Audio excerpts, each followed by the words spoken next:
Good morning, live from Auburn, Alabama. I'm Robert McNeely with Right Side Broadcasting Network as we look at the White House, 1600 Pennsylvania Avenue in our nation's capital, Washington, D.C.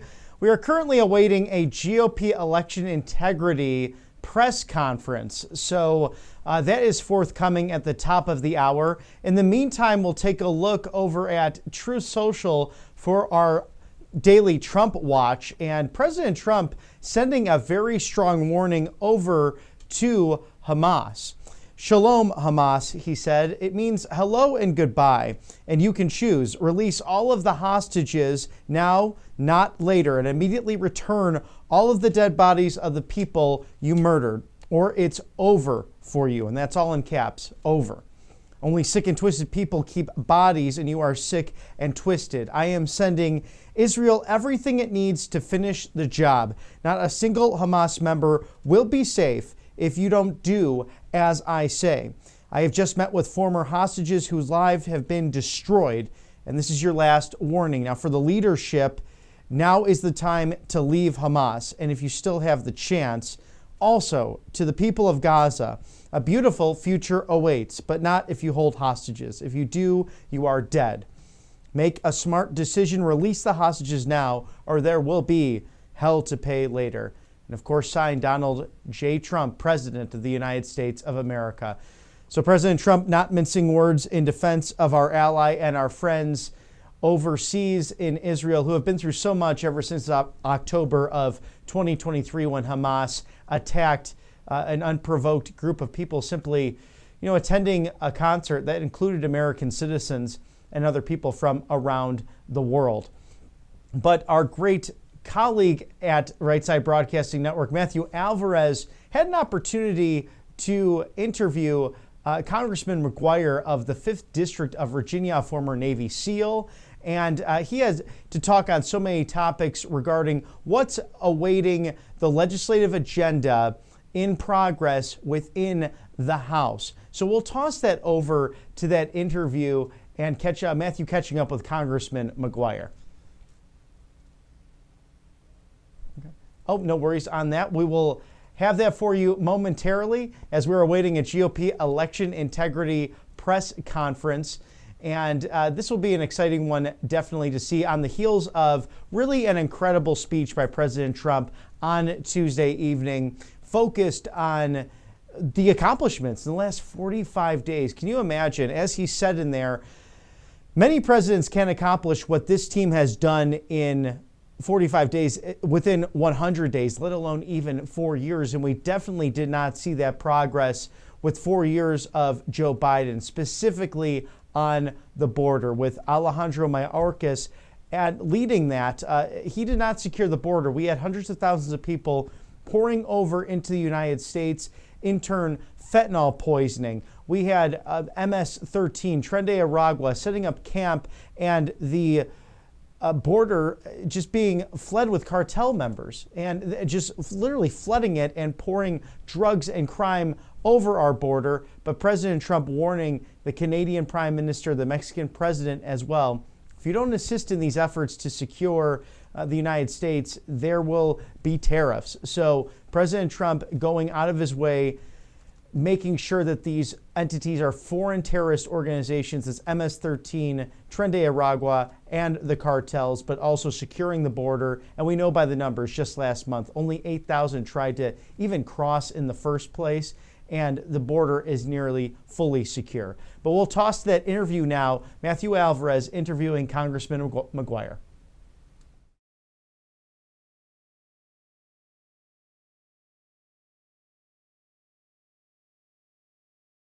John Maguire, sir, thank you so much for joining us on Right Side. Hey, thank you, Matthew. It's an honor to be here. It's been a heck of a week, and what an honor to be part of this history. Yeah, exactly. Perfectly put. I mean, Tuesday night was quite awesome. Can you talk to us a little bit about your thoughts about being in that House chamber, hearing from President Trump in front of the world? Well, it was just amazing. The whole country came together, and he got a mandate. He got the popular vote.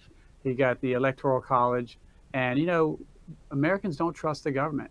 When President Trump runs on 15 things, and then within a month, he achieves those 15 things, he does what he says he's going to do. He restores trust.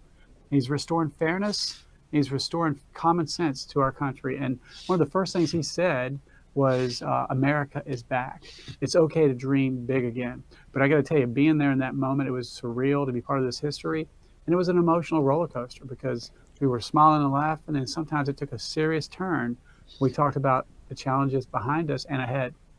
Can you talk to us about what it was like to be in that chamber there with a number of people that just wouldn't clap, wouldn't stand up for some very basic human things to do when it comes to what President Trump was highlighting, some very tough times to go through it. What was it like to be in that actual room, though?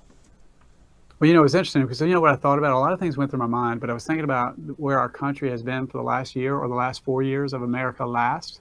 80% of Americans believe we need to have a secure southern border. You think about the fentanyl overdose epidemic, you think about Lake and Riley and folks that are being robbed, raped, and killed. That's why President Trump won the mandate. And 80% of the Americans want a secure border, and the Democrats go with the 20%. 80% of Americans believe that boys should be in boys' sports, not girls' sports, and boys should be in boys' bathrooms, not girls' bathrooms, but the Democrats go with the 20%. And when the way they behaved, it was very familiar to what I saw on the campaign trail. It's amazing to me that a young boy suffering from brain cancer, they couldn't stand and clap for him. And it was amazing to me. Actually, President Trump, when he was on the way out, he stopped and we talked for a little bit. And I said, President Trump, did you notice that they stood and clapped for a different country, but they didn't stand and clap for our country? And sadly, that should tell you everything you need to know. America last. Yeah, exactly. They definitely exposed who they are. We kind of saw who they were with their actions and words prior, but the other night was just unbelievable there. Sir, can you talk to us about the Sanctuary Cities committee hearing that you were in today, talking about the cost of everything too, on top of fentanyl and illegal aliens crossing the border? We know that those numbers are down because of President Trump, but what were some of your findings talking to some of the mayors there?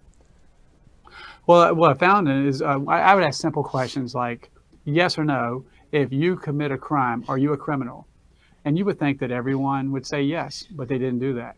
And you would say yes or no, if you come across our border illegally, are you a criminal? Easy yes, and they couldn't answer yes. And I would ask them, President Trump secured our border, the border crossings are down 97% right now. And I said he secured the border in just a matter of weeks compared to what the Biden administration couldn't do in 4 years. Yes or no, President Trump is handling the border better than Biden, and they couldn't answer yes on that. So it's America last. And, they were telling me that people might be scared that we're going after illegal aliens that have committed crimes. And I said, they might be scared, but Lake and Riley is dead. And these billions of dollars that we're spending on illegal aliens, put them up in hotels, feeding them. What about American veterans that are living on the street? What about the Hurricane Helene victims in North Carolina that are still suffering? And what about the folks, the fellow Americans that are suffering from the forest fires in Los Angeles? Those America Last policies, they haven't learned a thing. They're doubling down. And I'm excited to be part of the team to fix all that. Yeah, it's great. It's great to see a lot of wonderful things happening with President Trump and the team, and including yourself, fighting for the American people. Simple things like having safety, law and order, a closed border, and especially, of course, for the people of Virginia there. Now, finally, sir, being in that room just yesterday when it was the Sanctuary City Mayor Committee hearing, you think about some of the yelling going back and forth and the disrespect. This has been 2 days or 2 times where you were in something that was so opposite of each other. What would be the message right now as a congressman from Virginia to the American people, even to Democrats and liberals who say, you know what, actually, I'm not as woke or extreme as these people. Should I guess, join the right side of history? I mean, isn't that the common sense thing to do at this point? Well, I think it's a common sense question, a common sense solution. One of the things I said, I'm about to make a statement and it should be common sense. I said, as a veteran, as a Navy SEAL, if somebody saved your life on the battlefield, you wouldn't care if they were pink or blue, male or female, Democrat, Republican, or independent. We're all Americans. And it's about time we have a president that puts all Americans, regardless of race, religion, or creed, first. And that's what President Trump is doing. That's why he got a mandate. Exactly. And sir, what is it like to be in office now for you? It's your first time, as a congressman for Virginia, of course, endorsed by President Trump. That photo yesterday of you and the president as he was walking by, do you sometimes kind of pinch yourself and say, wait a minute, I'm really doing this for the American people? How does it make you feel? Oh, I do. And, my wife is my best friend when I'm in, she's with me in D.C. When I'm in D.C., she's with me in the district. I'm in the district. And I oftentimes look over and I say, is this real? I mean, to be part of this history is incredible. This is the most impactful administration in the last 100 years. And the decisions and things that we're going to do, cutting costs, finding ways to save, finding ways to stimulate our economy. Remember President Trump talked almost like Ronald Reagan. He talked about American exceptionalism. We can do great things. He talked about Apple bringing $500 billion back to our country. He talked about auto industries bringing their factories back to our countries. We didn't get in trouble in one day, and we're not going to get out of trouble in one day.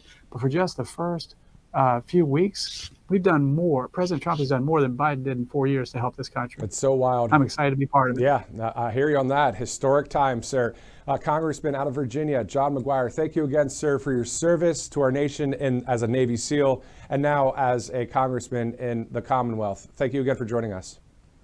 Thank you. God bless you. Bye-bye. God bless you. And a wonderful interview by Matthew Alvarez with Congressman John Maguire of the 5th District of Virginia, one of 6 Navy SEALs in the House, and I believe there's one more in the Senate. So those great heroes having that trident on his lapel, as you could see. John Maguire, a wonderful man. Had the opportunity to talk to him at CPAC as well, so we look forward to having him on as a regular guest, someone who's just brought so much common sense to the House of Representatives as we await a GOP election integrity press conference. And he's so right on a number of different things, from the Democrats not standing up for everyday Americans who are true patriots to their unwillingness to secure the southern border. That was quite a display of disgust on the other side of the aisle the other night, but we have the most consequential presidential administration in nearly 1 century, and that's Donald Trump and the team he has assembled at 1600 Pennsylvania Avenue. Thank you to our sponsors here at Right Side Broadcasting Network Live. How about Colonial Metals Group? I'm holding the free gold guide. It's the 2025 complete guide to gold and silver, and this could be yours free. Just scan that QR code or go to freegoldguide.com/RSBN. This details gold's strength against the US dollar and against world markets. Gold went up by 840% from 2020 until last year, continues to grow, and up 7,000% since we left the gold standard during the Nixon administration in 1971 up until last year as well. So the big picture, gold is not going down. It is only going up, up, up. And whether it's properties, assets, 401ks, or IRAs, a great way to continue to diversify your financial income and prowess is gold and silver. So Paul Stone, the CEO of Colonial Metals Group, has provided this incredible service to you. They're the best out there. Scan that QR code now, shield your savings. And, sometimes you have to listen to those big investors like Warren Buffett, although he might be on the other side of the aisle and not necessarily MAGA. You got to watch where these billionaires are putting their money. And he's doing that not only in stocks, but gold and silver, this time-tested commodity. So get yours today. freegoldguide.com/RSBN, no obligation. Protect yourself from inflation and prepare for things like retirement. And hey, if you're sending a kid to Auburn, it's a great way to prepare for all that. Again, freegoldguide.com/RSBN. Thank you to Colonial Metals Group.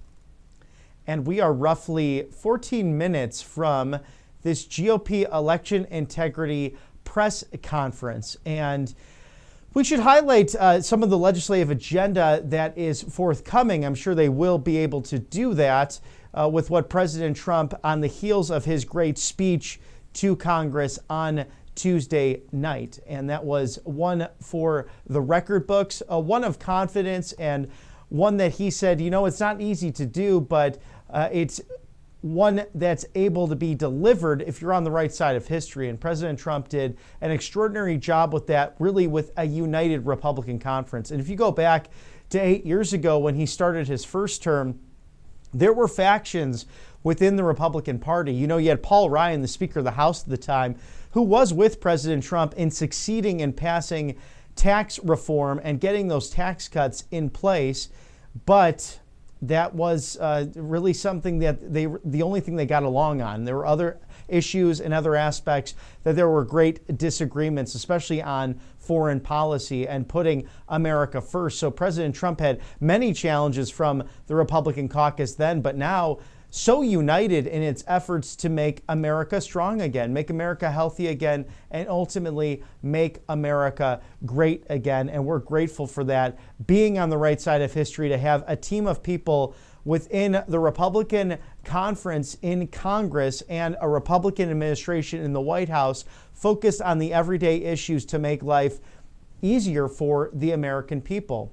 Sad to see on the other side of the aisle our Democrat friends with their antics. Representative Al Green holding up his cane saying, "You don't belong here," to President Trump, and Speaker Johnson taking care of that immediately, asking Mr. Green to sit down and adhere to the rules in Congress and common decorum. He did not do that. Therefore, he had to remove him per the House Sergeant of Arms.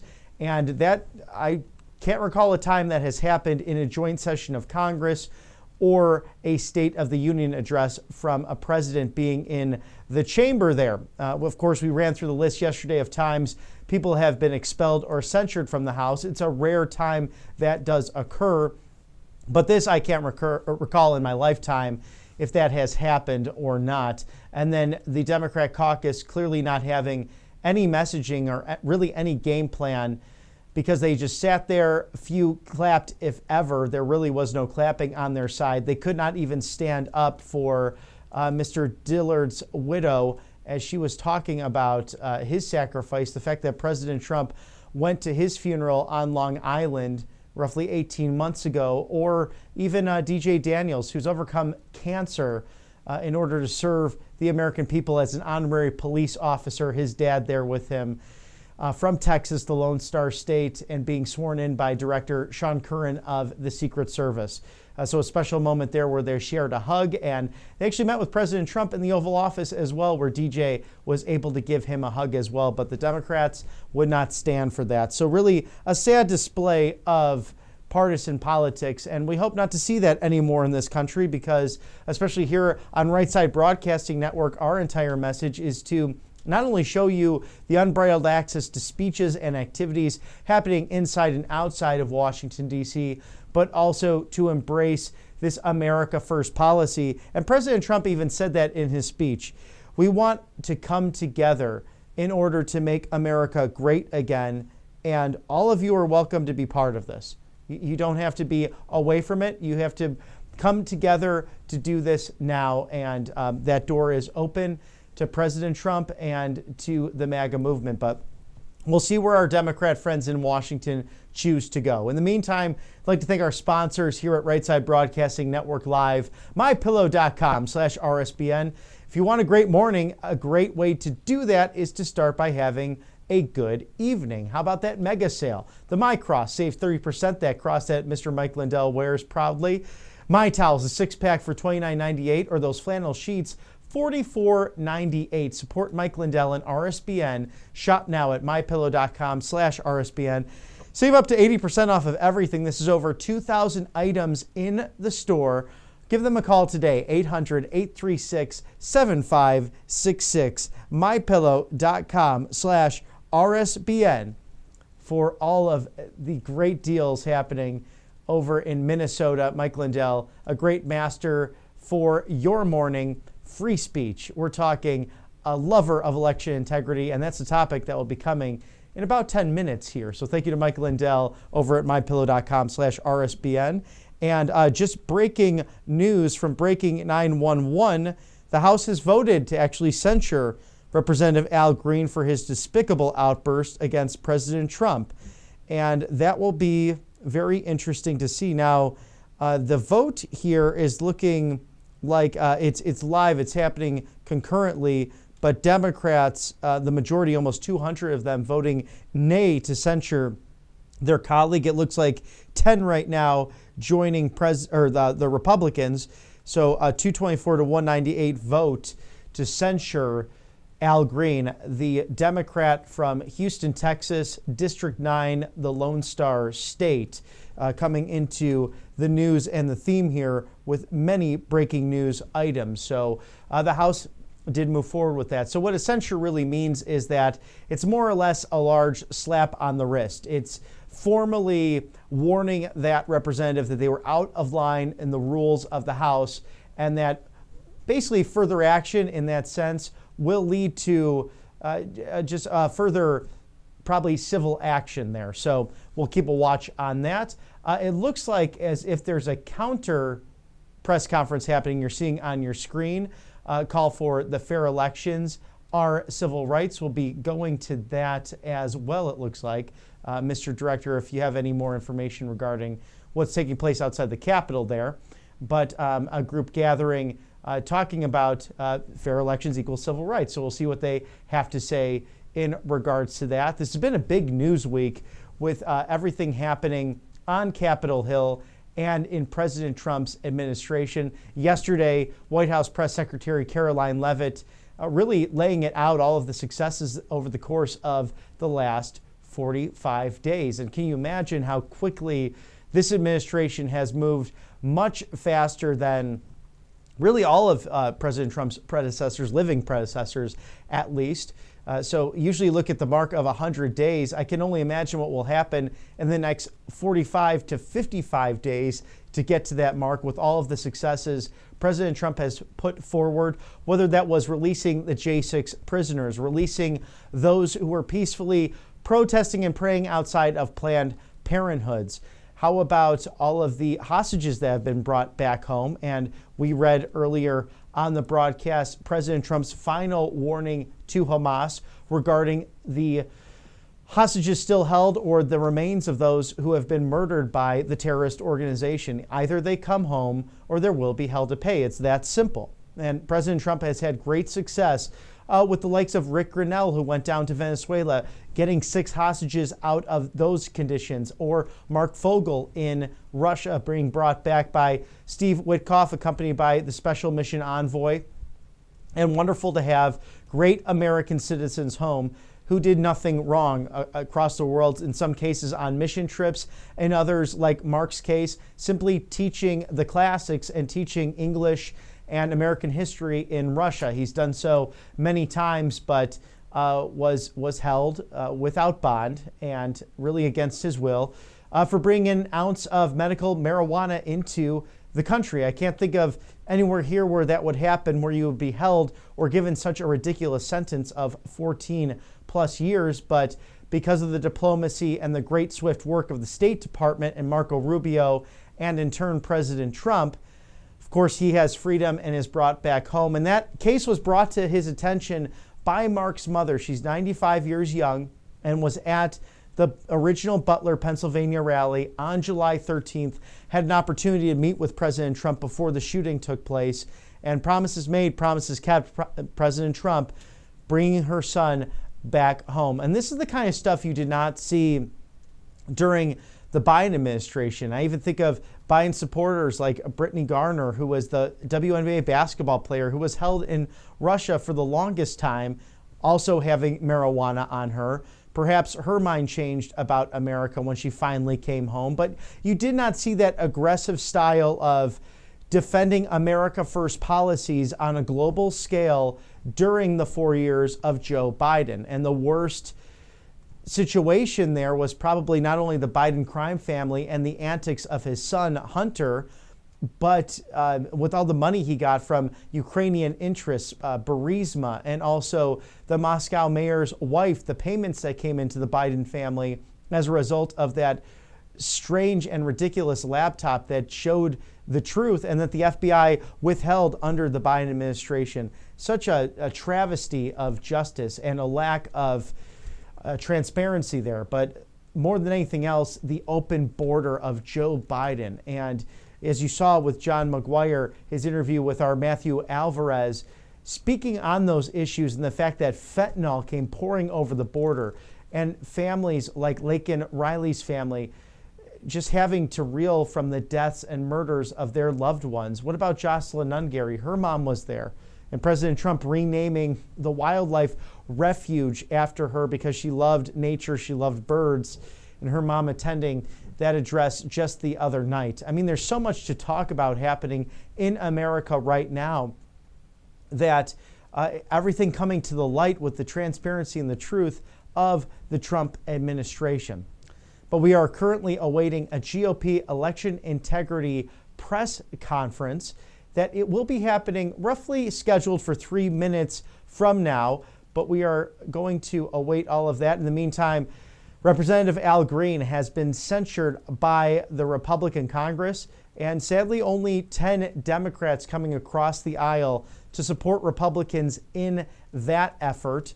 And we are seeing live now on the split screen another press conference, Fair Elections Equaling Civil Rights. So we'll see what those gentlemen and ladies have to say outside of Capitol Hill. As you see that split screen of the White House, another day, another busy one for President Trump as he seeks to make America safe, healthy, strong, and great again.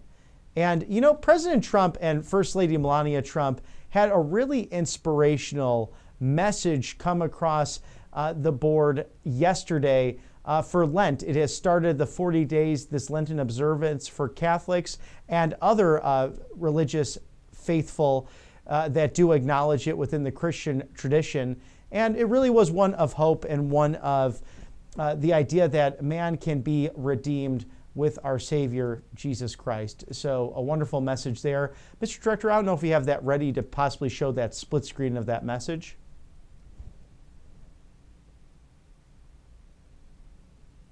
And as we wait for that, we do have the split screen here of Fair Elections Equaling Civil Rights. We'll see what is on the docket for that group today as we await a GOP election integrity press conference about to take place. And, you know, John Maguire mentioning that, the congressman from the 5th District of Virginia with our Matthew Alvarez, that election integrity is so crucial to the future of a constitutional republic and the will, the mandate of the American people, which was received 4 months ago on November 5th, 2024.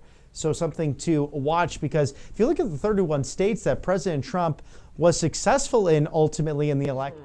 So she'll go. So it's Rep. Khalida, me, Fudel. In their states, either their county commissioners, clerks, and also secretaries of state, bringing forth that legislation along with governors to streamline and make sure that you have to show an ID. Oh, wow, that's such a novel concept. But the 19 states that forbid doing that all went to the former Vice President, Kamala Harris, including Washington, D.C., the district you see there with the White House. It's interesting that those without voter ID or any form of it would then go for Kamala Harris. Now, granted, many of those states, I mean, very liberal, like the Commonwealth of Massachusetts, Rhode Island, I think about Connecticut as well. In many situations there, Democrats outnumber Republicans or independents 2-1, if not 3-1. So, you know, that definitely had a lot of liberal votes coming in. But I think about the strong swift to the right that we saw in the election. Think about New Jersey, which had a 24-point swing. California in its own right. Even watching the returns, my home state of Illinois, the Prairie State, that went 53-46, give or take, for the Democrats. But what a swing in the direction for President Trump and the Republicans. So imagine if there was election integrity in those states, perhaps President Trump would have had maybe 35, 36 states instead of 31. But that's why we have to keep at it. That's why we have to rid our federal laws with the motor voter. That goes back to the Clinton administration. That legislation damaged election integrity across the nation.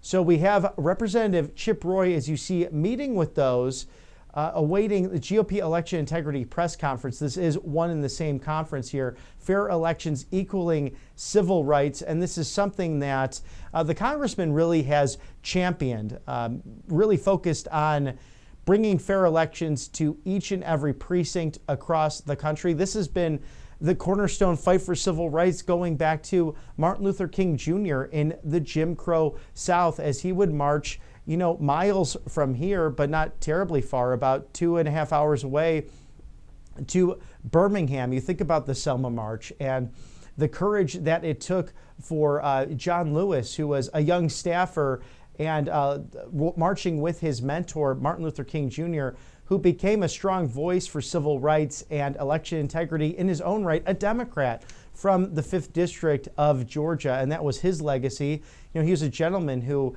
literally had his head bludgeoned by police at that march, at the Selma March, and could not drive as a result of it because he get these terrible migraines. And Republican or Democrat, we are really the stewards now of those great patriots who stood up peacefully and patriotically, well-dressed and well-articulated, as Martin Luther King was, to inspire change as something that Jesus would do. And that, you know, Martin Luther King was a civil rights minister, a Baptist minister, a great leader. We'll toss it over to the Election Integrity Press Conference right now. Across the country here visiting with us today on this important press conference. You know, this is a really important time to reflect on the past election cycles and moving forward, what can we do to make sure that our elections are fair and that there's a process, that the elections are secure. I want to introduce Cleta Mitchell, who is an attorney that focuses on elections, and also Congressman Chip Roy and Josh Bresnahan from Oklahoma. I appreciate them being here. And then also Pastor Lorenzo from Michigan, who's here with us. Lorenzo Sewell, appreciate you and your leadership and all that you have done to bring this issue to light. And so I want to have them have the opportunity to speak here briefly. And of course, they brought a good group of folks with them from Michigan. And this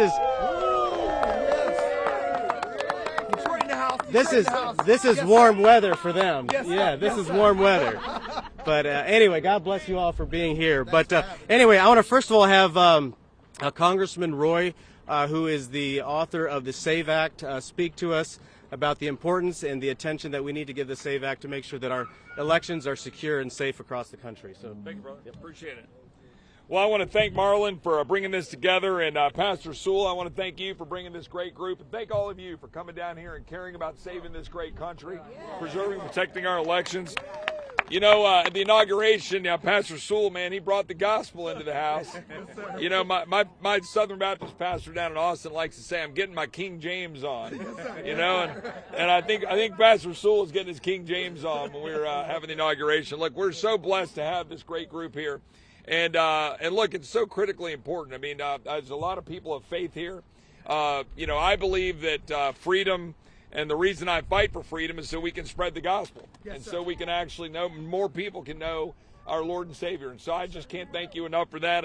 And look, we've got to save our elections. We've got to save this country. And that's why we named the bill last summer the SAVE Act.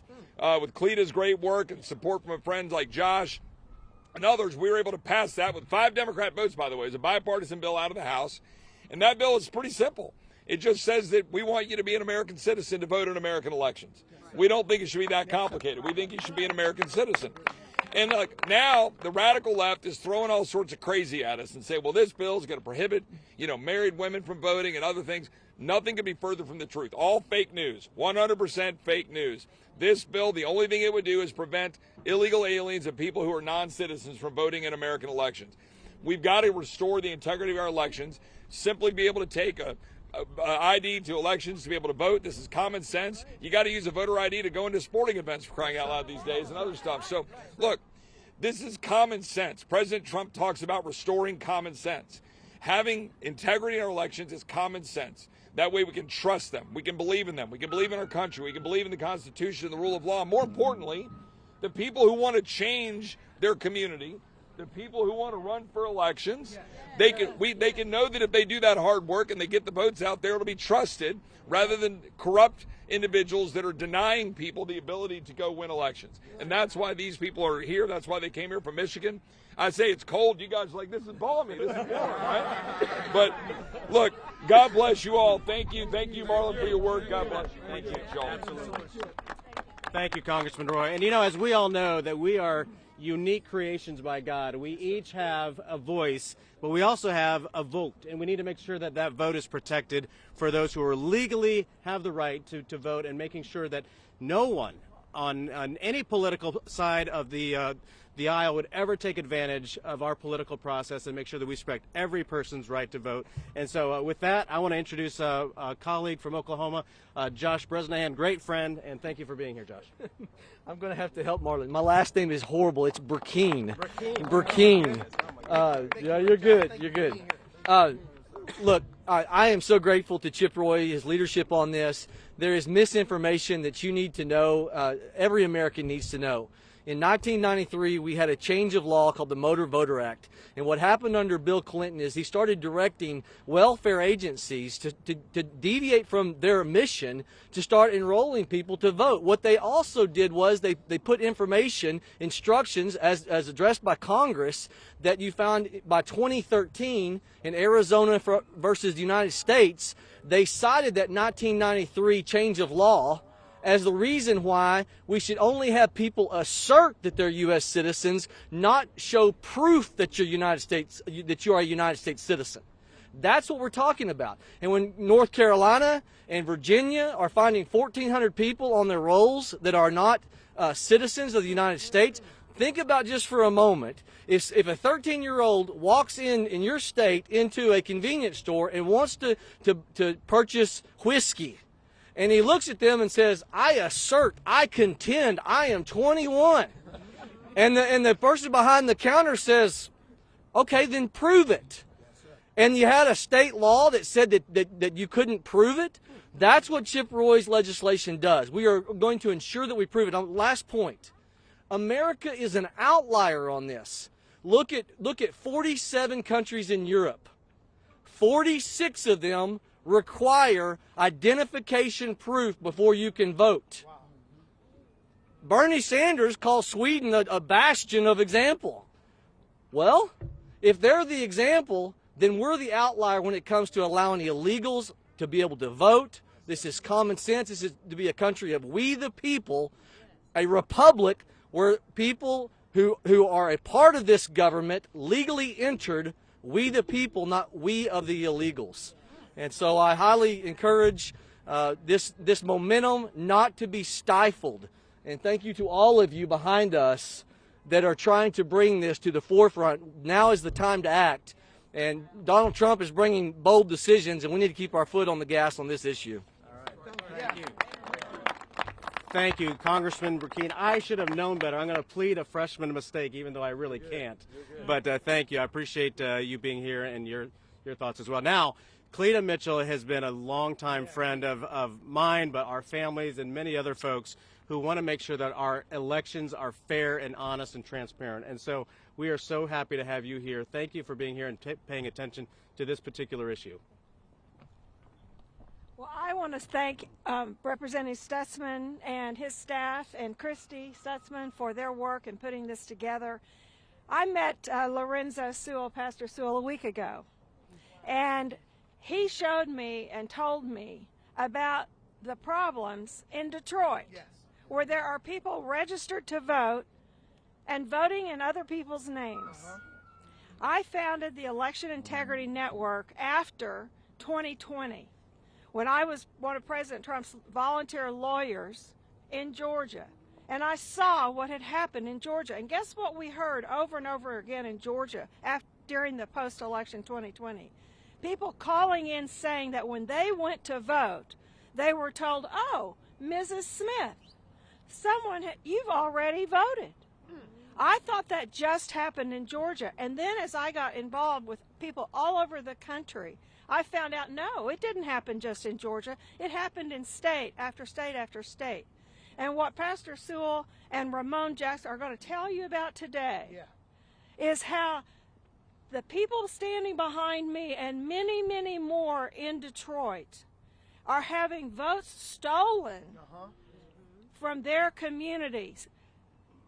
Fair elections is civil rights. Yes. And what they're going to talk to you about in Detroit, we could easily stand here and I could tell you that what they're going to tell you is true in every county, yes, and every city in this country. And you know why? Because of that federal law that the congressman talked about. The reason we need the SAVE Act is because that federal law is broken. Congress broke it. Congress needs to fix it. There are hundreds of thousands of people registered to vote in this country, probably millions, because it's 400,000 in my state of North Carolina, my adopted state. I'm originally from Oklahoma. But people who have no ID listed on their voter rolls, on their voter registrations. There was just a contest filed about a House race in Florida where no driver's license number, no last four of the Social Security number. These people could be complete phantoms, and in fact, I would argue that they are. And then they vote by mail, and there is no way to verify their identity or their citizenship or their residency. So I want to turn it over to the people from Detroit who can tell you the problems. But what I am telling you is our elections are broken. They are fraud-ridden. It has been by design. And the people who have done that have hidden behind the black community saying, oh, we're just trying to protect the black people. No, they're not. They're trying to protect their power, and they're using black Americans as their excuse for breaking our elections. I'm hoping it's time for Congress to have some hearings on the fraudulent voter rolls. It's time for Congress to change the laws. It's time for the Department of Justice to investigate this fraud that is going on in Detroit, and we need to fix our elections once and for all. As Representative Roy says, we need to save our elections so we can save our country. Thank you. Thank you, Cleta. Thank you, Cleta. So I was walking through Longworth hallway a couple of weeks ago, and I saw this guy. I was like, I think I know him. He was the guy that prayed at the convention in Milwaukee, and then he prayed at the inauguration, and I'm like, are you Pastor Sewell? And he was on the phone, and he's like, yes, I am. And I tell you what, Pastor Sewell, just as we started talking, I just felt this bond with you and just appreciate your love for the Lord, but also your love for America, your love for people, and the fact that you're here doing what you're doing and standing up for what's right and standing up for folks across the state and across the country. You're standing up for people across the country. And thank you for being here and willing to be a voice for truth. And I'm glad you're here, so please welcome Pastor Lorenzo Sewell. I'm so Holy Ghost happy to be here today. Can you imagine it? People all over Detroit here. Can you imagine we have Christians, we have Muslims, we have those that are from the east side of Detroit and the west side of Detroit. Why is that? Why would black Americans and white Americans, why would people who are Protestant Catholic, why would they come all the way down to Washington today? Why is it that I can hear the words of Dr. King that says that there is no one that should know the longing and the aspiration of the people more than the preacher? That the preacher should be like a type of Amos. That when the Lord speaks, who can but prophesy? I hear the words of Dr. King saying that the preacher should be like an Amos, that justice should roll like waters and righteousness like a mighty stream. Why would we come all the way down here to Detroit? Because the people of Detroit said, Pastor, we found a political murderer. We found a serial killer. They said, Pastor, we found this political murderer and serial killer that has dead bodies all over the graveyards and the ghettos of Detroit. And I said to my great people of the city of Detroit, who is this murderer? All these dead bodies of poverty, all these dead bodies of crime, all of the dead bodies in our city. I said to the people of Detroit, who's the murderer? And they said, Pastor, the murderer is election fraud. Can you imagine that? Can you imagine our forefathers looking at our democracy and seeing people cheating and we allowing it? That's why we thank God for these great patriots here that are saying enough is enough. fair elections, it equals civil rights. Without fair elections, we have no democracy. Without fair elections, I have no church. Without fair elections, there's no reason for me to preach and teach the gospel of Jesus Christ. Without fair elections, our democracy does not matter. That's why we came here to Washington. We came to Washington because we believe that this great country can get back to the place where we have one day paper ballots, IDs. We believe that this SAFE Act should pass, and we believe that we can be a country again, that we can trust the integrity of our elections. And that's the reason why we've come here from Detroit, and we believe that Detroit can be made great again. We believe that our country can be made great again. Come on, if you believe that, will you put your hands together? I want to invite up Ramon Jackson because he's the reason why we're here today. He is my political mentor. He is our church's political minister, and I want to bring him up here so he can be able to teach about proof and about evidence that we have found this murder, and we're going to put him in handcuffs today. Yes, we are. We're going to put in handcuffs election fraud. Come on up here, Advocate Ramon Jackson. Come on, put your hands together for the Advocate Ramon Jackson. Thank you, brother. My name is Ramon Jackson. I'm the plaintiff. I'm an advocate in Detroit, but I'm also the plaintiff in a case that's pending before the Sixth Circuit Court of Appeals.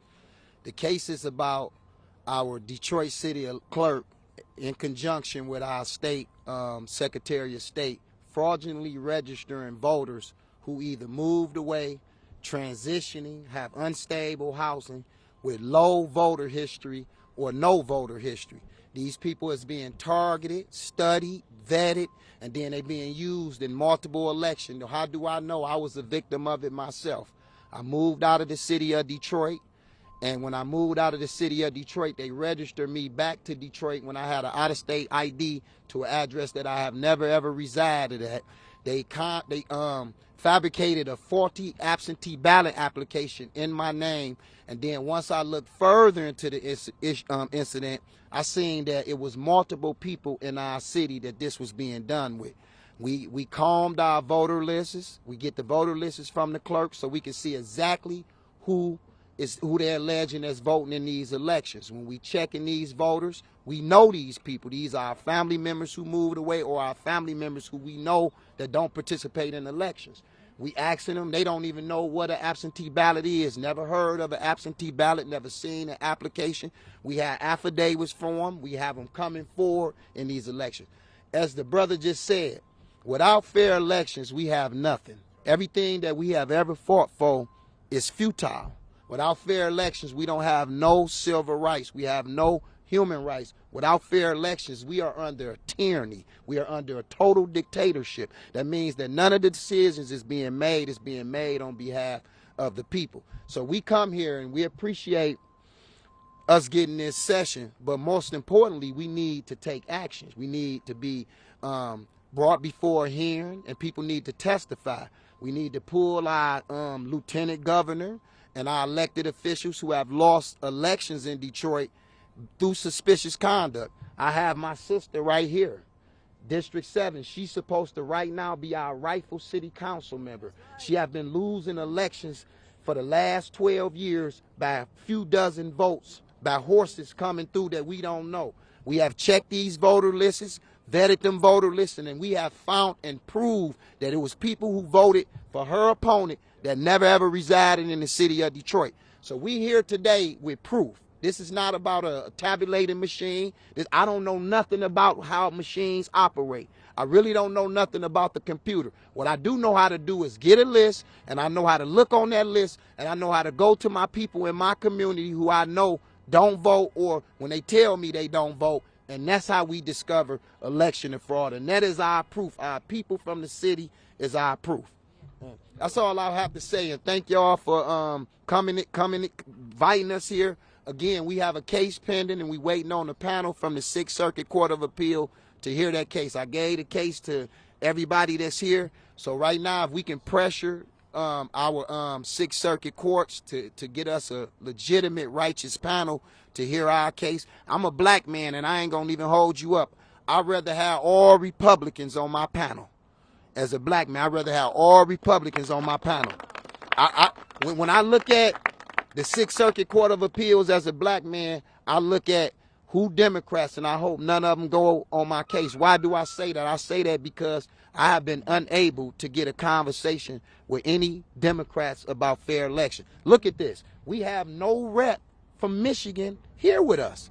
We all come from Detroit, and we don't got one of our federal reps down here representing. We got Chip Roy from a whole nother state. This brother right here this is who's coming down here to represent us. Another thing, last but not least, the false narrative that only whites think elections is being stolen, that's a fabrication, and this shows it. These black people, Democrats, Republicans, Muslims, Christians, and the like, and we all here from one cause. We need fair elections in Detroit. So that narrative about only white Republicans think elections is fair is debunked. She's a Democrat. She's been a Democrat. This is my sister. I voted for her, and I'm a Republican. I voted for her not because her party, because she's the best person for that job. So at the end of the day, this is why we here. I thank y'all for allowing us here. But let's make some action behind this mission. Thank y'all.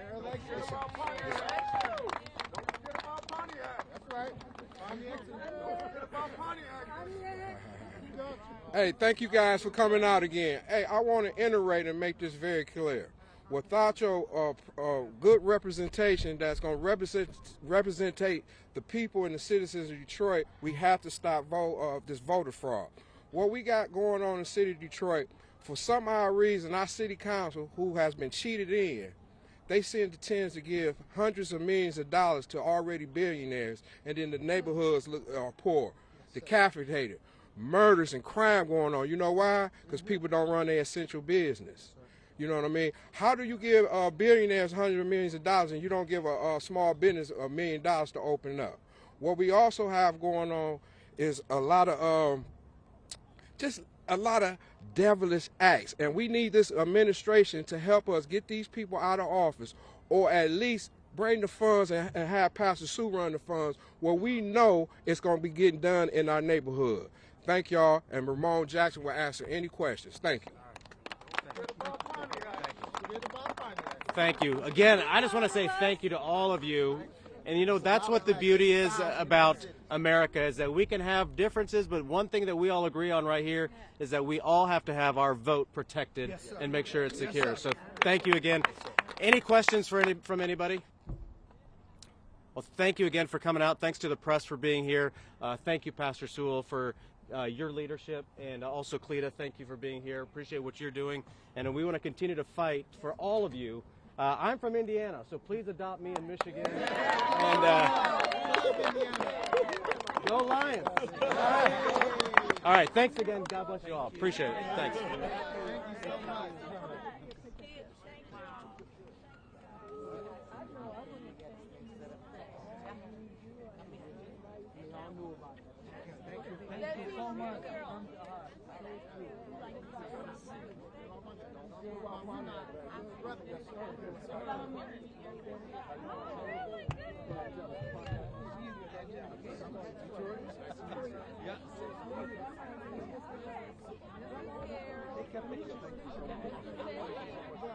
Got it? Okay. Appreciate you. And a great press conference with Representative Chip Roy from Texas. Fair elections equal civil rights. You saw the sign there. Pastor Sewell, our great friend at the network, who we've talked to many times, saw on the campaign trail. Republicans and Democrats coming together, mostly from the city of Detroit, Michigan, to say, look, we want free and fair elections. It's the civil right of every American. And this is not something that's just white people who want this. It's black people. He was hearkening back to the immortal words of Martin Luther King Jr. During the civil rights era and that movement as well. So an amazing, inspiring press conference. We'll keep that laser focused as well. And Chip Roy speaking about, motor voter, which I spoke to previously from the Bill Clinton era. We can't have illegal aliens voting. You must be able to prove your citizenship to vote, and that's all that Chip Roy is seeking to do through the House with bipartisan support last year from 5 Democrats. We'll see if that legislation continues to move forward. Thank you to our sponsors here at Right Side Broadcasting Network Live, Tax Network USA Incorporated, tnusa.com/RSBN. Give them a call to settle your back taxes today. 800-357-1415. Protect yourself from the IRS. That's tnusa.com/RSBN. A smart thing to do before tax day coming up on April 15th. Thank you to our Patriot experts on property taxes, state and federal income taxes as well. Tax Network USA, tnusa.com/RSBN. And we will be heading over to Rescuing the American Dream Summit just momentarily. Over for you here at the White House. You see that on the split screen, the beautiful People's House, which now has tours again. So if you visit whitehouse.gov/tours, you'll be able to schedule a time and visit what truly is the most iconic executive mansion in all of the world. We're going to toss this over to this American Dream Summit right now. But I'm a lot concerned about the reality. And one fact that everyone in this room knows is midterm elections are turnout elections. And if we haven't actually achieved something between now and the next 6 months, I'm concerned about that. I'd like you to all address that. I'm going to hand this to Jessica, but I'm going to tee it up this way because I think it's an interesting comment. Whenever you win big, there's a lot of expectations that things are going to be fixed, at least from, whatever your version, whatever the candidate campaigned on saying he was going to fix things or she was going to fix things. So Jessica, when you look at the fact that the midterm elections sort of get started by the end of this year, if not a little sooner, what are the challenges of being able to communicate to voters that there are deliverables, that things are changing? Because people expect things to get better, and they often get frustrated when they feel like even if you're active, you didn't really fix the big problems. And some of these problems can't be fixed in less than 2 years. Yeah, so the two issues that were the biggest driver for voters this past November was securing the border and then cost of living and the economy. Inflation was part of that. Price of goods was, of course, part of that. Everyday living. So the president, as well as members of Congress, they know this as the number one thing that they have to solve. So I think there's a couple ways to tackle this question, which is a good one. One, Congress has to be transparent about the process and the steps here. This is why Elon and the efforts at DOJ, why he went to the Senate lunch yesterday at the request of Senator Rick Scott. They are showing their work as they do it. It's ugly. The examples when you turn on evening news, even Fox, at night of the USAID money that's going to transgender clinics in Guatemala, the list is ugly. So I think even though it's painful to know that taxpayer dollars have gone to things other than the things and services that serve the American people, we need to see that work's going on. We need to see the scalpel that now the DOJ political appointee that's been assigned to every single agency to root out waste, fraud, and abuse. We need to see those results. And American voters, we need to see them in real time. So I think the period that we're in right now is actually the period where everything is in a blender. You've got the transparency from DOJ. You have Congress that is painstakingly working through this budget and reconciliation process. They have a really important deadline here in a week or so in the middle of March. I can't believe it's already the middle of March, but middle of March where border funding is going to get really tight. And, that's the two issues that turn voters out, border security and the economy. So Congress is going to have to come together, and they're going to have to put a package, whether it's 1 or 2 bills or maybe 3, as Senator Ron Johnson was suggesting, in front of the president that tackles all these issues. That then becomes the task of showing how these policies that were done in Washington impact the voters that voted really the first time this last election. And I think actually that's one of the most important takeaways from last November is this whole crop of Republican low propensity voters that voted for the very first time 88% of them made their decision on who to vote for before October 1st. Jessica Anderson, Alex Latcham, Alex Bruzowitz, and Tiffany Smiley. I just jumped in there and cut everybody off, but I'm getting the wrap signal. I hope everybody enjoyed this. Thank you very much for coming.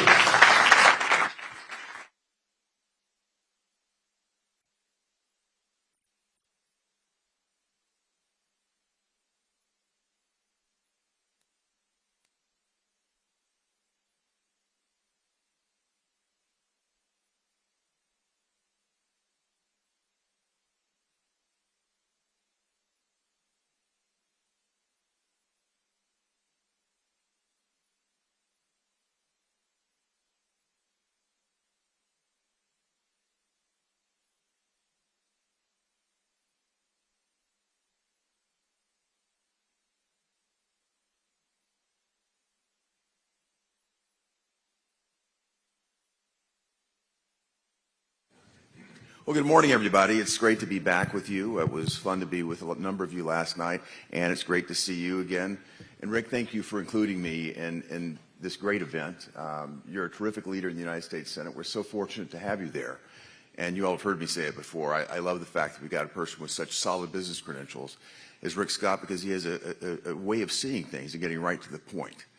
And I think one of the things that he's been able to get right to the point to has to do with our freedom, our liberty, and our remaining competitive as a nation.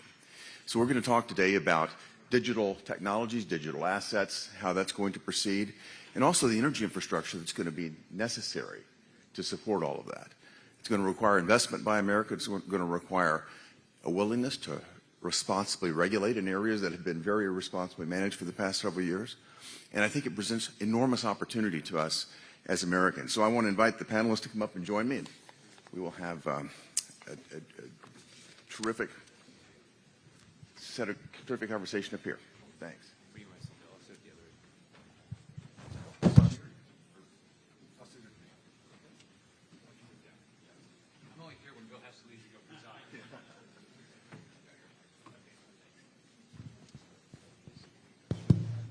We live?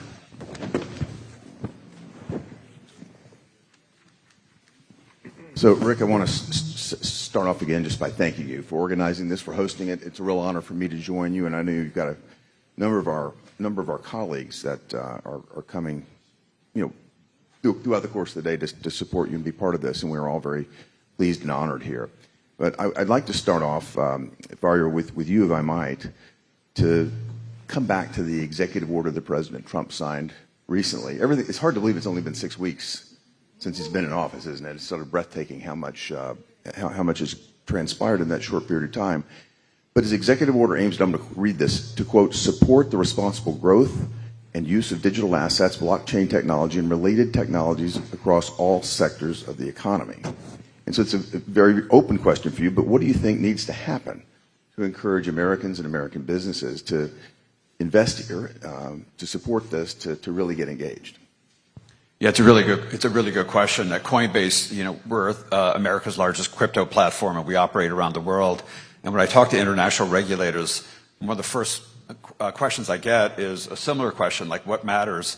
And I always say what matters is the tone from the top. When the leader of government, the head of state, makes it absolutely clear that digital asset technology, crypto, blockchain technology is welcome, that there's a political commitment to update the analog rails of the financial system with the blockchain-based financial infrastructure that's available to us, it means the world to us. And so the president did exactly that on January 23rd. 3 days in office, he comes out with a very clear vision, very ambitious in terms of making the U.S. the leader in digital asset technology, establishing some clear guardrails, expressing his concerns about CBDCs, affirming the right of individuals to be able to hold and move crypto and digital assets, on their own without relying on an intermediary, and essentially sending the message to the government that he wants to have clear answers within 30 days, what regulations are impacting the sector, and then within 180 days, what changes are needed. We couldn't ask for anything more, and there's going to be a summit tomorrow, as you know, Senator, at the White House, where the president's bringing a number of industry leaders to talk to them, lay out his vision, hear from the industry. And so the start could not be more exciting for all of us. Well, I think it is quite exciting. The problems that you're going to be wrestling with, that we're going to be supportive of your addressing here in America, bring up another question about how we get there. And one of those is energy production and our energy infrastructure. And Shannon, I'd appreciate hearing from you about your thoughts on whether we're equipped to handle the increased demands. If you think about it from advanced manufacturing, electric vehicle adoption, and certainly from the data centers that are being installed all across the nation to embrace some of this opportunity that we've been talking about. What's the current state of play in terms of our readiness? And then if you could follow that on with saying how technology companies could actually support the development of the type of technology infrastructure we need here. Well, thank you, Senator, for being on this panel, and Senator Scott also for hosting today. It's great to be here. The questions around energy as we look ahead over the next several years and even into the next decade are really going to be essential for the American economy.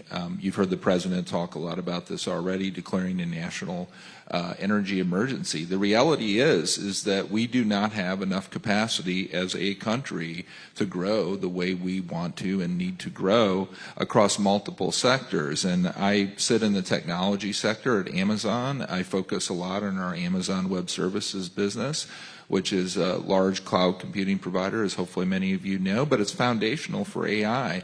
And as we look at the demand curve, over the next several years that we're seeing for our customer in areas like Gen AI, it's evident that we have to grow even faster. We have to bring more capacity. And then as we work with utility partners across the country to do that, we are aware that there's just, not enough energy capacity that's on the grid today to support that growth. So we all have to work very, very hard on this over the next several years. And the administration is off to a great start by prioritizing it. The President talked about keeping the U.S. in a leadership position in Gen AI before he became president, right after the election, that this was going to be a big priority for him. And in order to do that, we needed the energy to support it. And for 6 weeks, I'll tell you, they're off and running. There's a constant dialogue with companies like ours to make sure that they're doing everything that they can do to support what we're trying to do to grow in this country and to build out that capacity. There's been a lot of discussions with utilities too. And, going back to sort of the original question, if you look at the 90s and the, kind of 2000s into 2010s, the growth curve was very flat in terms of the energy demands in the country. And now over the last several years, you've just seen this very significant growth curve up, where we have to get more electricity on the grid. We have to generate more. We have to have better transmission, and we also have to use technologies to increase the efficiency of the grids today. So huge issue, and it's going to take all of us working on this. One area that the President and I met with a group of Bitcoin miners who've been seriously maligned in the media. They're terrible. They are bad for the environment. And my view is very simple about this. Their demand is completely elastic, meaning they can shut down their mining operations at any point they want. We're inviting them to my home state of Tennessee because we're using them to cost justify the build out of our infrastructure, to build out the grid that we need to be supportive of it. We're welcoming them with open arms because they will help us get to the point that we have the capacity to deal with the AI, to deal with all of the demands that you're talking about, because we can see that increase. And instead of just having a negative view on the industry, which the previous administration seemed to just have an almost knee-jerk reaction to anything that would have been supportive to technology development and actual expansion of capacity, we need to take a different perspective and a different view. So I'm going to come back to President Trump again. He's put out an executive order that says he wants to see 10 regulations removed for every one regulation that's issued. I'm not going to ask our panelists to say all 10, but if you could just pick, to each of you, the same question, if you could pick one regulation that you would like to see go away in terms of the beneficial impact that would have, please, Shannon, I'll start with you. Sure. Well, one action he's already taken, which is to rescind a fairly regulatory approach to AI by the last administration, replace that with his own executive order around AI, which is not overly regulatory and really focuses on the things that government need to do to work with companies like ours to get the innovation continuing to go and the investment continuing to go here in the U.S. And by the way, to keep us in the leadership position globally when you look at the global competition with other players like China, because it's really important that U.S. companies are out there providing these services to allied countries and other markets. If we're not doing it, there will be other companies from other nations like China that will step in and provide these services. And so that AI executive order that the administration issued is very important. And then this is less about a particular executive order about specific regulation, but I think it hits the topic pretty hard, or pretty much focused, in that we need to make sure that we're supporting and working with the administration as they're trying to remove regulations and bureaucracy and long permitting processes to do everything that I just talked about. And that's a really refreshing thing that we're seeing already. We've had multiple conversations with members of the cabinet, and the first question to us and our leadership is, what can we do to help you move faster, to make sure that we're building the capacity here in the U.S. and that we're maintaining this leadership position internationally. And that includes making sure that the permitting processes are streamlined and taking timelines down from 3-4 years to less than a year. And there's already a lot of efforts to do that in multiple areas. And so I want to call that out too, because that's going to be really important. Thank you, Shannon. Mario, can you give us your thoughts? Yeah, I mean, a number of the measures that needed to be repealed have already been acted on, even in the 6 weeks since the president's been in office. So the SEC pulled a whole raft of cases that they'd brought against companies like ours and others, and instead is starting a process of providing kind of dialogue with the industry to figure out how to navigate some of the complexities of the securities laws. And then Congress acted under the leadership of Senator Cruz to repeal a very punitive tax provision that was largely unworkable and didn't make any sense from a privacy perspective or a tech perspective. But interestingly, the area that remains is an area where Senator Hagerty has been a national leader on, which is the aggressive efforts that the previous administration made to essentially cut the industry off from any access to any basic banking services. And so there's been a campaign called Operation Choke Point 2.0, where the Biden administration essentially tried to kill the industry off by preventing access to, basic treasury services for any crypto market participant. And so there are a number of measures that are still left that need to be taken care of at the OCC, at the Fed, at the and the FDIC, to their credit, has acted. But the interesting thing, and I think Senator Hagerty's taken the lead on this, on stablecoins, but in a way, the best thing that can be done to eliminate the risk of government overreach is to actually for Congress to act and provide a clear national framework for the issuance of stablecoins, very much along the lines of what Senator Hagerty's proposed in the Genius Act, and then legislation that provides clear rules around how the market structure around crypto should operate. I think once those two foundational pieces are in place, it really clears a lot of the uncertainty that allows people like us to invest, build, and grow without worry that a political turn in the road at some point in the future potentially puts us back at risk. Yeah. Well, thank you for the mention of the stablecoin legislation. The Genius Act that I'm sponsoring is moving along quite well. It's the first step, as you mentioned. There are a number of other pieces we want to put in place, but this first step conveys to the rest of the world that we are very serious about making the United States a welcoming and supportive environment for crypto technologies and the future. And if Senator Scott doesn't mind, I'm going to leave with a question, because I'm getting ready to get on the phone with Secretary Wright, the Department of Energy Secretary, as I make my way over to preside again. We'll be talking about the next big opportunity in this space. Secretary Wright and I were together at Oak Ridge National Labs last week talking about the next Manhattan Project. And that's going to be nuclear technology that will support the build-out that we need.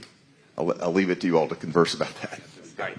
Well, let's give a big round of applause for Senator Hagerty and all of his hard work. Talk about a little bit. Why should we care?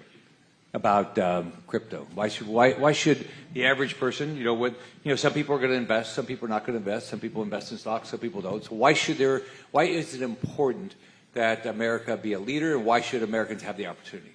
Yeah, it's a really important question. So if you think about the internet was a revolution socially, economically, because it allowed individuals to be able to move data almost for free under individual control. So if I wanted to send you a message and you're on the other side of town or the other side of the country, I can send you a message using an email, a text, or I can put content on a website.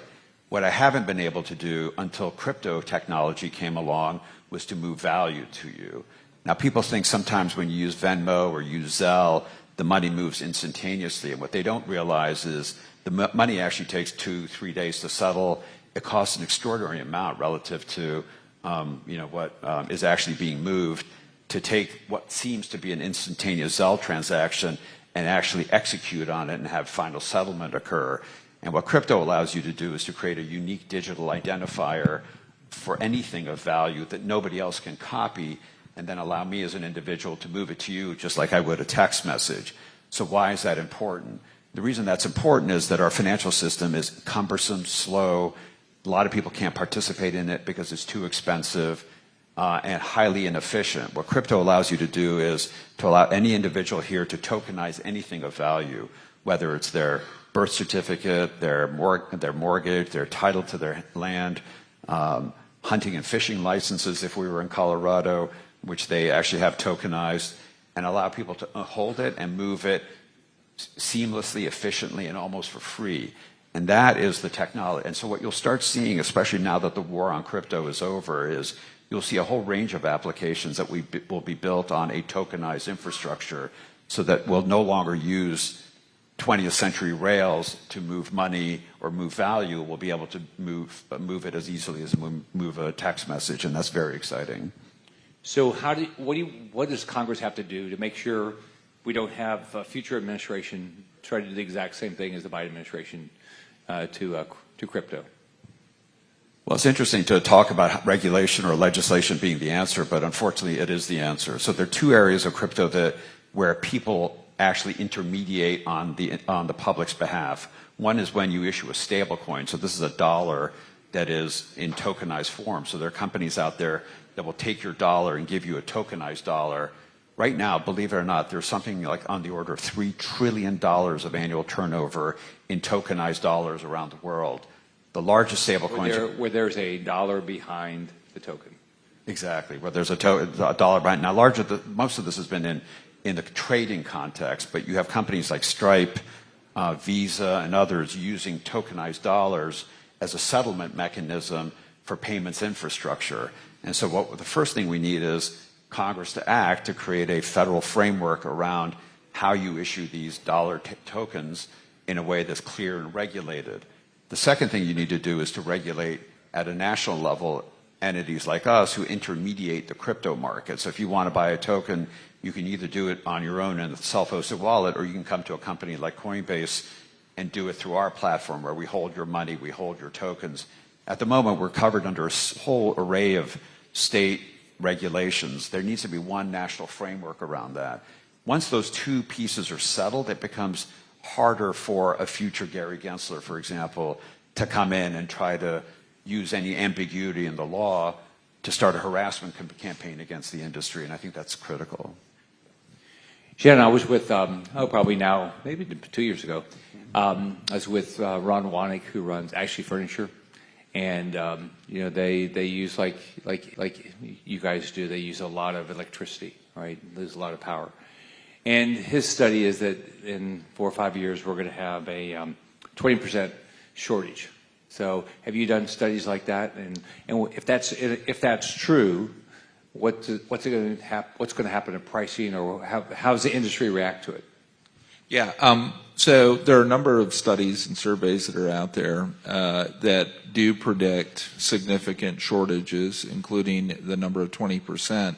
There's one number I saw that if we stay on the track that we are today, over the next 15 years, that just looking at nuclear, you're going to need up to 200 gigawatts of nuclear that needs to be added to the grid. So think about that. And today, you look at the grid in the U.S., about 20% of the overall electric grid is nuclear. So it's going to require, a lot of different sources, but we believe that nuclear is going to be a critical part of it. And the reality is if we don't start collectively making some investments and decisions now in the next decade, when we look at those shortages that range from the 20% figure that the senator just mentioned to, hey, we might need actually up to 200 gigawatts of additional just nuclear power over that 15-year period. If we don't start acting now, we're not going to get there. Now, we do need, all of us, the capacity over the next several years. And we've been going to different states that we traditionally haven't operated in because the way we built our infrastructure over the last couple of decades, data center infrastructure, is that we tend to go in big into certain states and build data infrastructure in sort of a broader kind of metropolitan or geographic area. We call them AWS regions. And these are heavy footprints in places like Virginia, Ohio, and Oregon. But now what we've been doing with the demand curve in Gen AI over the last few years is that we're starting to put clusters of these data centers in places like Mississippi, Indiana, new ones in Georgia. Just we're looking at multiple states all over the country, and power is a big decision factor as we look at putting these heavy footprints of essentially machine learning zones in these new states. And these are big investments, $10 billion in Mississippi, $11 billion in Georgia, and another $11 billion in Indiana. And that's just over the last year. Since President Trump was reelected in November, we announced a expansion driven largely by AI and machine learning in Ohio of another $10 billion, and then the Georgia expansion of $11 billion, just since November. And so we have to be able to tap into existing power sources, but we have to also be working not only at the state level but federally with this government to make sure that we can bring on more nuclear over the next decade. And that's why we've been really focused on making some forward-leaning investments in small modular reactors. Hopefully people saw that we announced two projects, one out west and one out east last fall, with a focus on developing small modular reactors over the next decade into existing nuclear sites. And we're doing that with our utility partners in those regions. And we've also made a very large, unprecedented equity investment in X Energy, one of the small modular reactor companies, who I wish the Senator was still here, sources their fuel actually in Oak Ridge in Tennessee. And so we're making these forward-leaning investments too, and then we're in a lot of conversations with this administration about what can continue to be done to inject even more investment and get permitting processes to be faster in that space. Congress acted last year to put the Advance Act in place, a bipartisan act that is making a difference, but we're going to need to do other things to bring more nuclear online as well. So what states are doing the best from the standpoint of where you're going to go because of what the state's doing? Well, I'm probably not going to name specific states, but there are a number that are. As the governor, I don't care. I'll be glad to compete. Well, Florida's doing some cool things, but look, I mean, states. It's really important that the state governments, and you think about the states that I just mentioned, Mississippi, Indiana, some of these new states we're going into, Georgia, all led by Republican governors, by the way, who are, have been leaning in and really trying to, open up the opportunities to invest in their states. They put the right tax structures and incentives in place, which is important. They're also leaning in and working with the utility partners, when I go back to energy, and making sure that the utilities have a plan to be able to scale up. So if they attract the investment or multiple investments, they have to be able to have a plan, because companies like ours, we need long-term certainty. And so the states that do that well, they have those relationships between the state government and the utilities where they're able to really look at the future and plan for the future, is very, very important. And then, you need good siting and permitting opportunities at the local level, obviously available land, and so there are a number of conditions that are critical. But I think, back to the energy piece, having that relationship between state government and the utilities to have a plan and to execute on that is one of the most critical things. So if Congress doesn't act, are we going to have a energy shortage in 5 years? I think we are going to run into some walls over the next 5-6 years if Congress doesn't play a role, and if we, by the way, we in industry need to do our part. So we have to make sure that we're, working and investing ourselves for the future. But yeah, Congress can, we need Congress to pass permitting reform. That's going to make a big difference. We also need Congress to preserve or change, but still maintain in some ways some programs that are going to be important to get advanced nuclear online. And federally backed loans are going to be an important part of that process, because when you talk about the utilities again, there aren't a lot that want to be first in taking what they view as high risks in leaning in and developing SMRs. And so you can lower that risk by having some federally backed loan programs as well. But again, we as the industry also need to be making investments. All right, let's open up for, do we have any questions? Oh, Adam.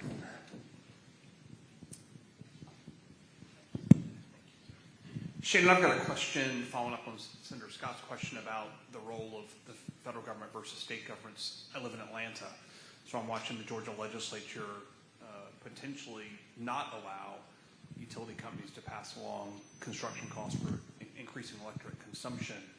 What are you seeing in some of these states who are, I guess, picking up a populist view that data centers aren't a great idea? And what are you doing to combat that? Yeah, I mean, there is a sort of a, I don't know if I call it a movement, but there is a subset of people in states that, for a variety of reasons, have been speaking out against data center development.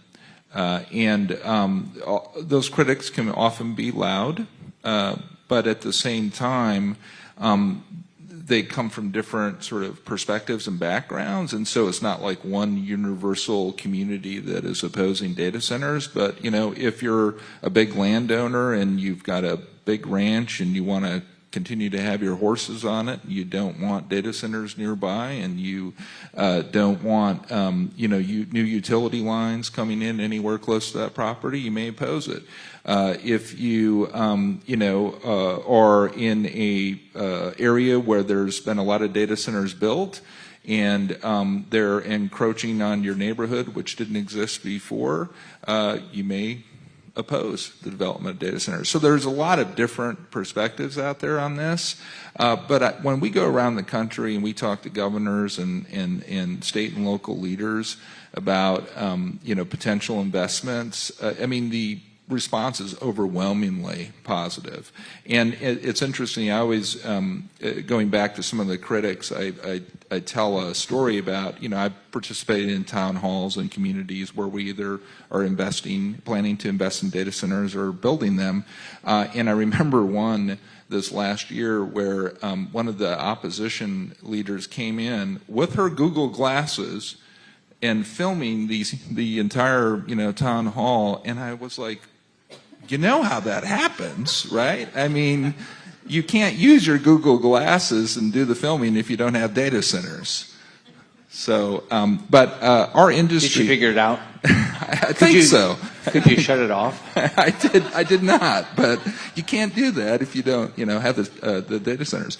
But I think we as a community, there's a big kind of coalition. It's called the Data Center Coalition across the country now, data center owner and operators, and then a lot of different partners in various, quite frankly, from the center right and center left, all over the place that are pro-data center, that are working in this coalition and in other efforts to educate people on the benefits of data centers, including, by the way, national security benefits, which people across the country really, really resonates with them when you get into some of the national security aspects of making sure that we have more and more data centers here and how that positions the U.S. Both economically as well as in the national security context with countries like China. Right up here. I come from the power industry, so I know a little bit about what you're up against. So new nuclear is going to be a solution for 2030 and beyond. And the gas turbine OEMs are all sold out for 5 years. I'm sure you guys are taking advantage of some of what's already been sold. But so for the next 5 years, if you can't build more gas than the gas turbines that have already been sold, and you can't, and it's not in the right time frame for nuclear, what's your solution? Yeah, you're really trying to pin me down, aren't you? Well, look, that's why we're going to different states and looking at what's going to be available over the next 5 years from multiple sources. We're partnering with utilities who are generating from, multiple sources.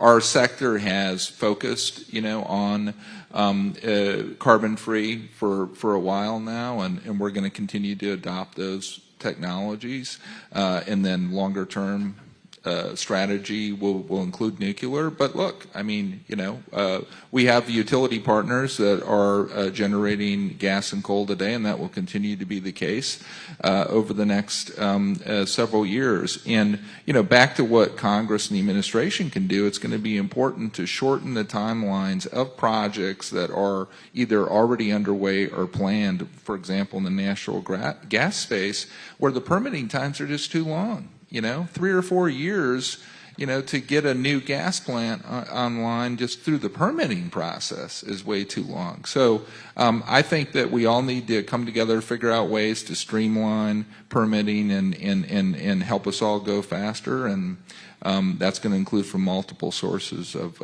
energy. With that, I want to thank our panelists. And next up, we're going to hear from Senator John Thune, who I'm not sure if he's here yet, but he'll be right here. And we'll get to hear what we're going to try to get done in the Senate. Thanks a lot.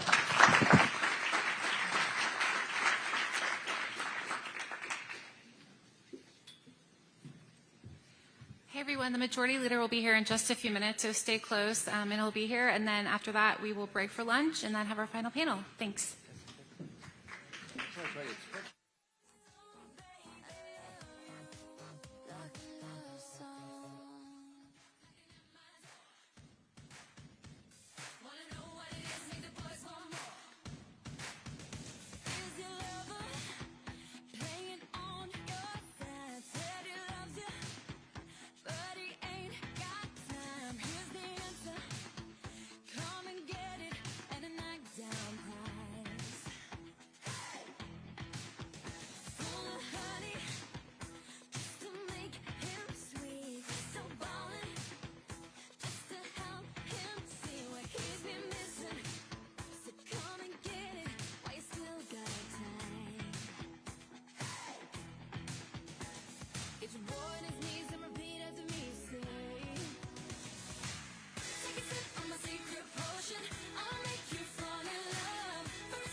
And welcome back to Right Side Broadcasting Network Live, the American Dream Summit, as you're watching there with U.S. senators and policy experts on several different topics regarding how the American economy is responding to the great new agenda items of MAGA and American First policies that President Trump has brought to this, and even Senator Haggerty there mentioning from Tennessee that President Trump, it's amazing how swiftly things have moved in 45 days. We'd like to thank our sponsors here at Right Side Broadcasting Network Live, Trump Knife. This is a great memorabilia item, the Trump Combat Knife. Scan that QR code now, claim 30% off using code RSBN30, and it's a limited edition Trump knife at patriotaddictdeals.com. Trust me, like, I love to get a lot of the items from this website, and once they're gone, they're gone. So I behoove you to get them as soon as you can, and you can do that easily right now by scanning that QR code, claim the 30% off using code RSBN30 at checkout. Get your limited edition Trump Combat Knife, which will be great for the MAGA office of yours or that man cave. Trump Combat Knife through patriotaddictdeals.com. And thank you for sponsoring us here at Right Side Broadcasting Network Live, as we are covering everything inside and outside of the Beltway. Of course, a live shot there of the White House, 1600 Pennsylvania Avenue. Get every America First update and exclusive offer at rsbnetwork.com/newsletter. And if you're so moved, please feel free to donate, because this is citizen journalism. This is bringing you everything happening inside and outside of the Beltway with no spin, but hardcore analysis and live coverage. So text RSBN 801-801. Text that again, RSBN to 801-801, or visit rsbnetwork.com/donate.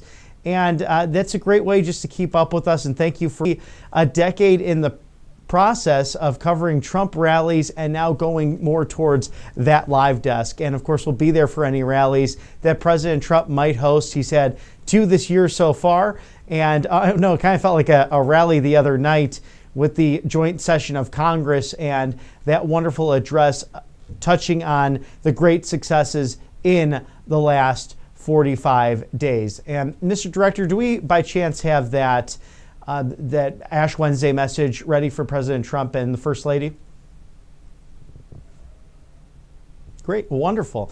I just want to pop that up for you to show you what the President and the First Lady had to say, as so many Christians are embarking on that journey over the next 40 days of Lent into the Easter season. And of course, a time for our country of renewal, as well as we look towards the springtime, getting away from that winter. It's been a cold one for most of us around the country, with different cold spells, even down here in Auburn, Alabama, seeing some snow and ice back during the inauguration, and even the last couple of days, high winds and some rain and tornadoes touching down within the state itself.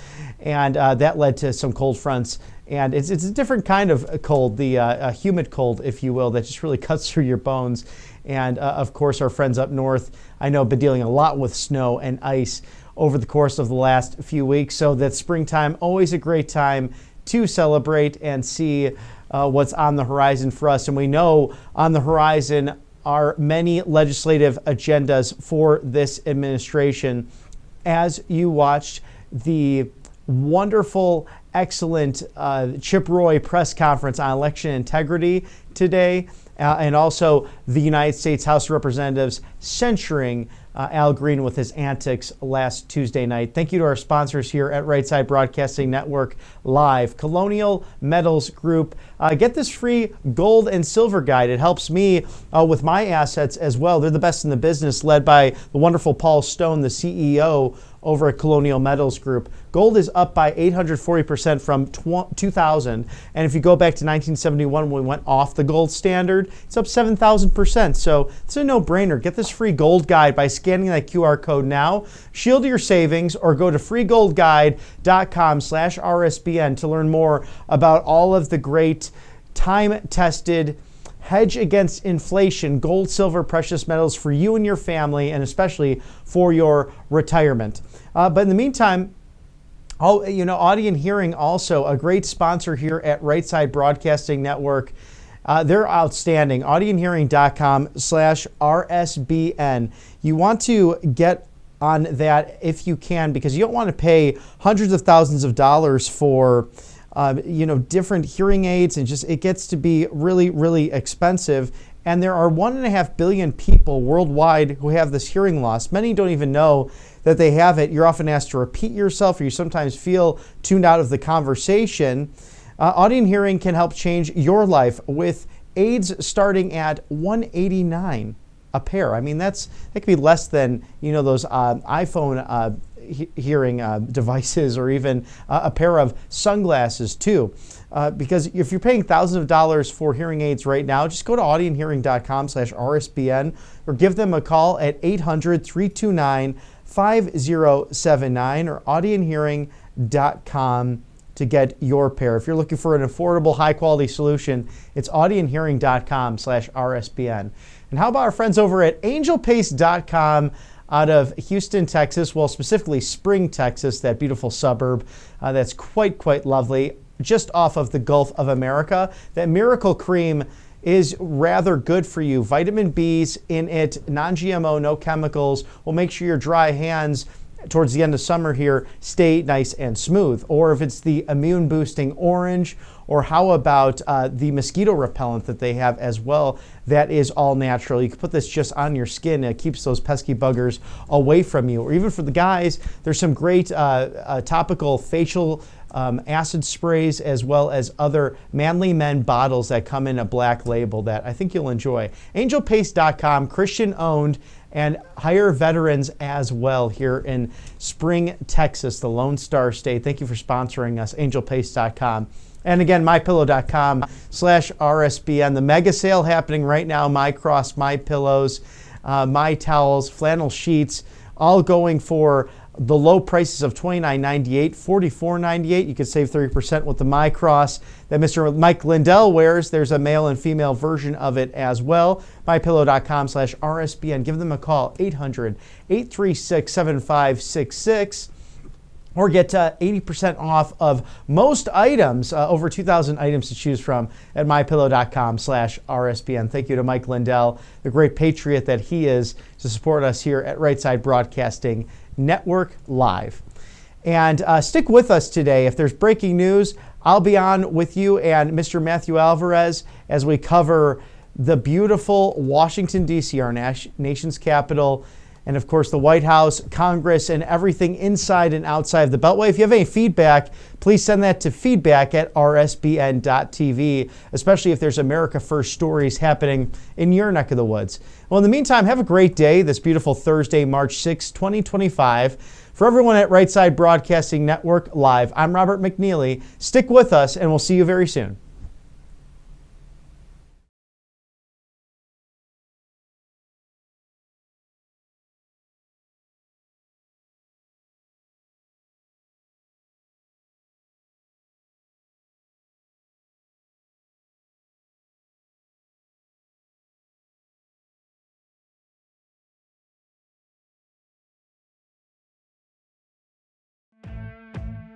Welcome to Right Side Broadcasting Network, your trusted conservative news outlet.